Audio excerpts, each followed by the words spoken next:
estar acá y escucharlo a Javier. Javier viene trabajando en movimientos sociales y en organizaciones desde hace mucho tiempo, ha hecho toda la trayectoria con equipos de investigación, equipos de extensión, tiene una pila de títulos, cartones y todo eso, pero yo digo que no tiene mucho sentido decirlo, contarlo, sino escucharlo y que le transmita las vivencias que han tenido y los recorridos en la universidad y ya por el país. Así que para nosotros es un placer tenerlo y además lo estamos explotando él, eso se los quiero contar porque vino en el marco de la evaluación de proyectos y programas de extensión que están trabajando todo el día de hoy y mañana, así que en ese marco es que también generamos esta actividad para poder tener más intercambio y posteriormente después seguirlo. Cuento un poco más en el sentido de la presentación. Capaz que contar un poco de dónde vengo yo y qué estuve haciendo este tiempo y con mis compañeros y compañeras de trabajo en la Universidad Nacional de Luján. Ayuda a entender un poco algunas cosas que en un plano un poco más conceptual después preparé para compartir con ustedes sobre la relación entre la universidad y sectores populares y la extensión en ese vínculo, ¿no? De universidad y sectores populares.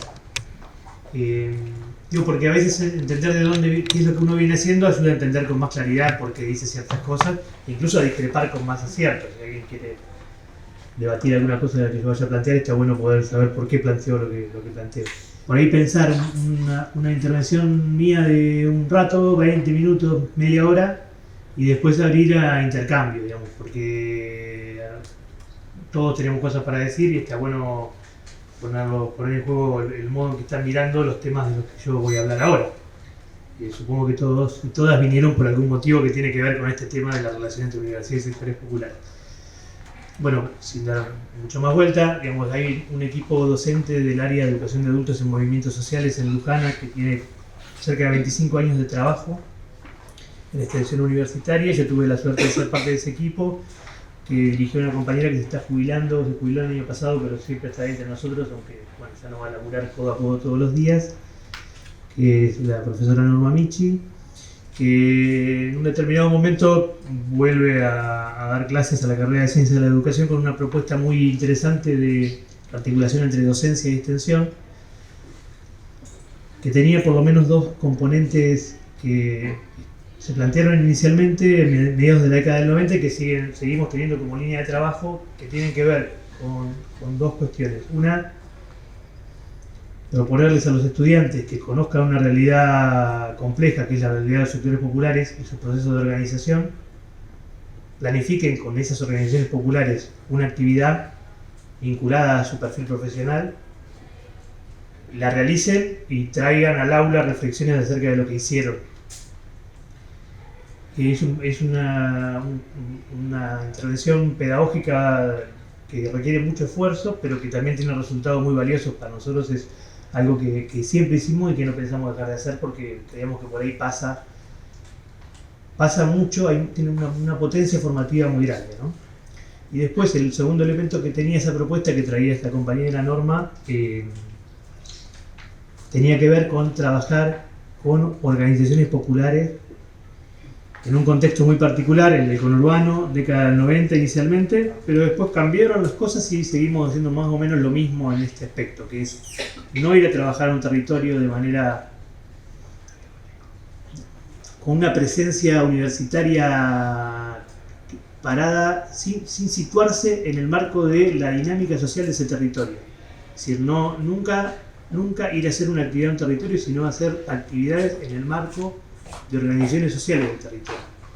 Esa fue una decisión que tenía que ver con dos cosas: la particularidad del conurbano, donde hay mucha conflictividad y donde es muy bueno saber con quién está jugando uno, de dónde vengo, quién soy, que es una cosa con la que nos encontramos muchas veces los universitarios como problema. Es decir, las vecinas y vecinos de los barrios populares o del sector social con el que trabajemos a veces tiene dificultades para entender quiénes somos y qué queremos. Entonces, ser muy claros en estos. Estamos acá porque estamos acompañando un proceso que está dando un grupo de gente. No estamos en cualquier lado de la comunidad. Estamos acompañando un proceso de organización particular que es el de la sociedad de fomento tal, o es el del comedor comunitario del barrio tal. O sea, situarnos en ese lugar lo que nos ponía en la posibilidad de pensar que no solo hacíamos nuestro aporte técnico académico, sino que lo hacíamos fortaleciendo un proceso de organización. Esto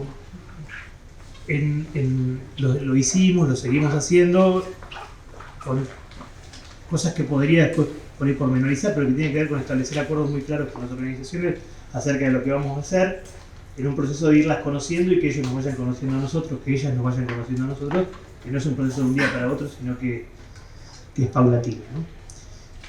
Esa práctica fue desarrollándose y en determinado momento en el intercambio con compañeros de otros lugares encontramos conceptualizaciones muy fuertes acerca de esto, y particularmente nos ayudó mucho la reflexión de gente que ustedes conocen como la experiencia de docentes universitarios de Uruguay, como Tomasino, Bianchi, Cano, equipos docentes que en Uruguay han trabajado mucho la extensión, pero además han desarrollado propuestas institucionales muy amplias en extensión, y además han conceptualizado mucho lo que ellos llamaron extensión crítica, y que tiene elementos que creo que conocemos, ¿no? que se han discutido, que fueron parte de algunos procesos de formación también acá en esta universidad, donde por ahí, para los que no, si alguien no lo conoce, no conoce las teorizaciones, lo que están diciendo fuertemente es que la extensión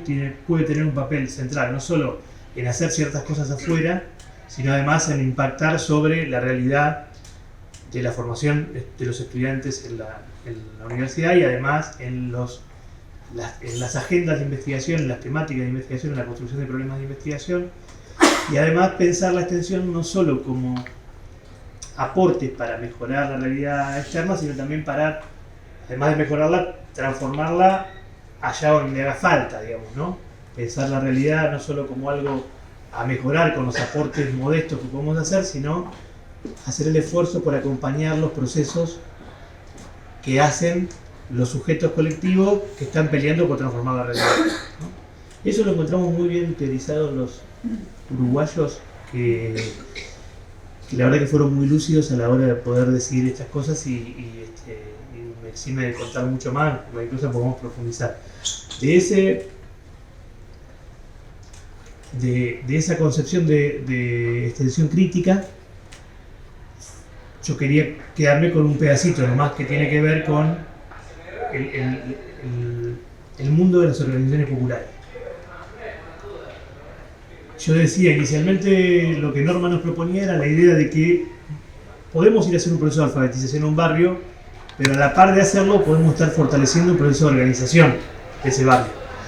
La misma actividad de alfabetización realizada en un barrio, como suele haber en casi todas las universidades nacionales, puesta en el marco de una organización social, tiene un efecto secundario que para nosotros es central, que es la potenciación de ese actor colectivo que está en ese barrio, ¿no? Donde entonces el vecino viene no solo como la vecina, como analfabeto, como persona que está buscando mayor formación, sino que además viene como vecino de un barrio a una organización y es invitada a participar de esa organización. Hay efectos que tienen que ver con la potenciación de ese sujeto. De ahí, digamos, uno de los puntos claros del por qué trabajar con las organizaciones tiene que ver con la posibilidad de potenciar a esos sujetos sin los cuales no hay transformación posible. Esto es algo que alguien podría discutir quiénes son los que cambian la realidad, quiénes son las que cambian la realidad, y ahí hay debates también acerca de cuántos son las organizaciones sociales, cuántos los sujetos populares y cuántos otros actores, ¿no? Los que tienen capacidad para transformar las cosas. No sé cómo estarán viendo ustedes eso. Otro elemento más que nosotros empezamos a pensar, y está planteado por otros muchos compañeros y compañeras en ciencias sociales, tiene que ver con lo que le pasa a las personas cuando se involucran en procesos de organización. En general, los que pensamos en términos de pedagogía crítica, de poder pensar procesos educativos donde las personas sean más lúcidas, sean más creativas, sean más capaces de proponer, más capaces de participar, más capaces de desafiar el entorno en el que están. Cuando vemos ciertos procesos que hacen las personas que se organizan y dan una pelea por sus derechos o por construir realidades nuevas, vemos procesos de subjetivación muy fuertes que no suelen darse sentados en un aula, ¿no? Es la intensidad de los procesos subjetivos que se dan en ciertos procesos de organización son tales que nos cuesta verlos a los que tenemos mucha experiencia de estar sentados en aulas. Nosotros hemos aprendido sentados, conversando y leyendo muchas cosas que consideramos muy valiosas, pero por lo general las personas más que logran niveles de lucidez más altos, sensibilidad, solidaridad, creatividad a la hora de proponer en el marco de los sectores populares, no aprenden eso sentados en un aula. Lo aprenden por el hecho de participar en procesos de movilización, de organización, de encontrarse con los vecinos, de hacer el esfuerzo de ponerse de acuerdo, ¿no? Todo ese mundo de lo que se aprende por estar juntos y peleando es todo un campo peleando no necesariamente en la confrontación pública, sino también peleando por la soberanía en la cocina de un barrio popular, ¿no? Y ese es otro de los elementos centrales del por qué pensar, digamos, por lo menos lo que hemos encontrado nosotros como argumento para invitar a pensar la extensión junto a organización.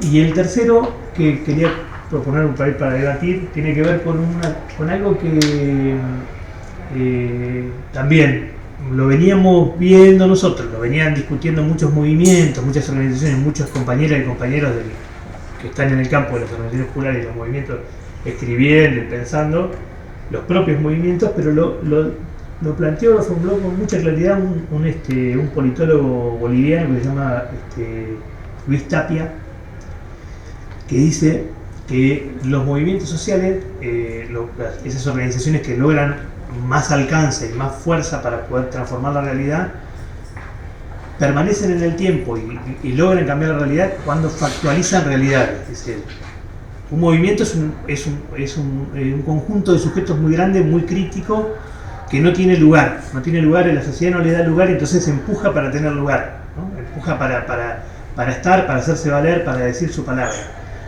pero permanece en el tiempo y se consolida como movimiento cuando es capaz, dice él, estoy haciendo lo recontra teórico ahora, pero vamos a lo concreto, factualiza alternativas, cuando dice por acá esto lo podemos hacer ahora, en este momento, factual, hacemos de acto lo que queremos.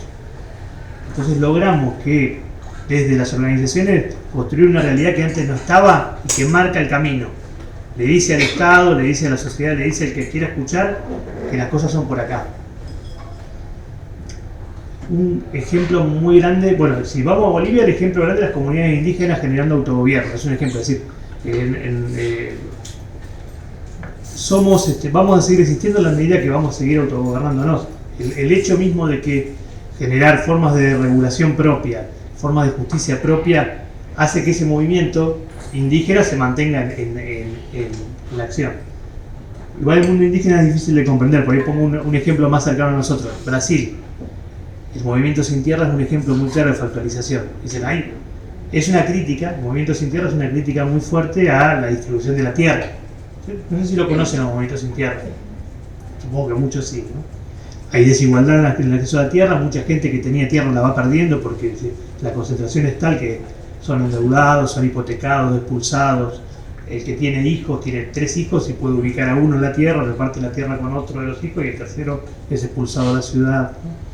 Y el movimiento es una crítica a eso, pero es una crítica que factualiza. ¿Qué quiere decir? Construye una realidad, desarrolla un método de pelea por la tierra, un método de acceso a tierra nueva y un método de trabajo colectivo para que se realice la vida de los campesinos y las campesinas. Entonces, de hecho, lo que hace es mostrar que por ahí va la cosa. Y enfrenta el problema del hacinamiento en las ciudades, el problema de la producción de alimentos, el problema de la contaminación ambiental, un montón de problemas los resuelven los hechos, ¿no? Y es un movimiento muy grande, capaz que es malo como ejemplo porque es muy grande. Puedo poner otro. Todas y todos habrán escuchado hablar de los talleres clandestinos de producción de vestimenta.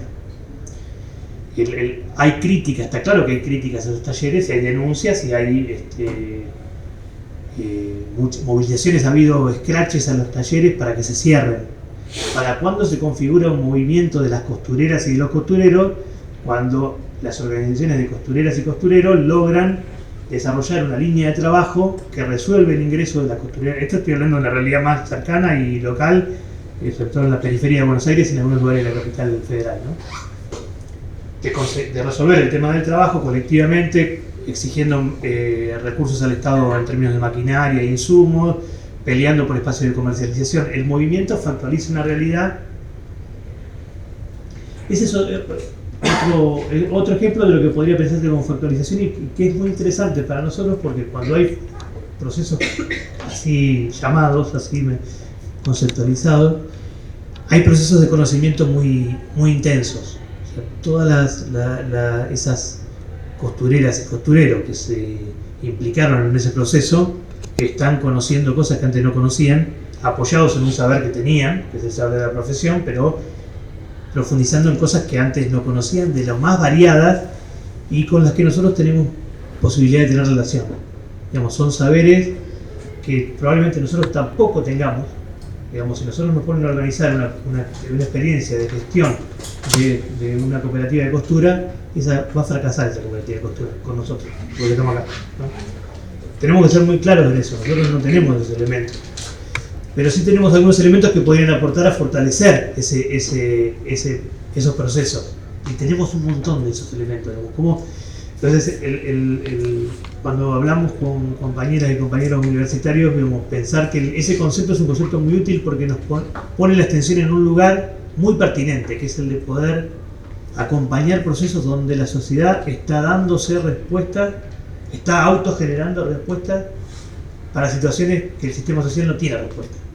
La respuesta es el ninguneo, la inexistencia, diría Bonaventura Sousa Santos, ¿no? Vos no existís, no merecés ninguna atención. Y entonces ese propio sujeto genera un camino por ahí, ¿no? Y ahí tenemos para aportar, me parece, de manera de manera bastante intensa y aparte, volviendo a esa idea de integración de las funciones universitarias que plantean los colegas uruguayos, ahí tenemos la posibilidad de que con sencillez tengamos la articulación entre investigación y extensión a la mano, ¿no? O sea, ahí lo que tenemos es construcción de saber colectivo entre un sujeto que está haciendo una realidad y construyendo una realidad y alguien que quiere aportar a esa realidad que tendríamos a hacer nosotros. Por ahí, para cerrar y después pasar a conversar entre todos, hay